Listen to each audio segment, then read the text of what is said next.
کون سا ایسا حکمراں ہے، کون سا ایسا حاکم ہے جو کل قیامت والے دن اللہ تعالیٰ کے عرش کے سایہ کے نیچے کھڑا ہوگا؟ کون سے ایسے حکمراں ہیں جنہیں کل قیامت والے دن اللہ تعالیٰ کا عرش کا سایہ نصیب ہو جائے گا؟ یعنی اس مشکل گھڑی میں، اس مشکل وقت میں ہر کوئی نفسی نفسی کر رہا ہوگا۔ اس نفس و نفسی کے عالم میں جب کوئی کسی کا نہیں ہوگا، نہ ماں بیٹے کی ہوگی، نہ بیٹا ماں کا ہوگا، نہ باپ بیٹے کا ہوگا، نہ بیٹا باپ کا ہوگا، نہ رشتہ دار، نہ یار دوست احباب، کوئی کسی کے کام نہیں آئے گا۔ اس مشکل گھڑی میں، اس مشکل وقت میں، یعنی کل قیامت والے دن کون سے ایسے حکمراں ہیں جنہیں اللہ تعالیٰ کے عرش کے سایہ کے نیچے جگہ مل جائے گی؟ اس دن سے لے کر آج تک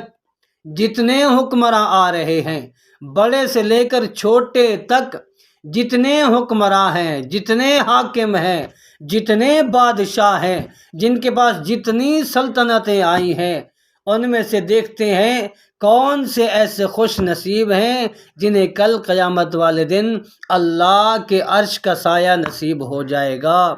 بادشاہ ہے مگر انصاف کرتا ہے، بادشاہ ہے عدل و انصاف کا تقاضا نہیں چھوڑتا، امانت میں خیانت نہیں کرتا،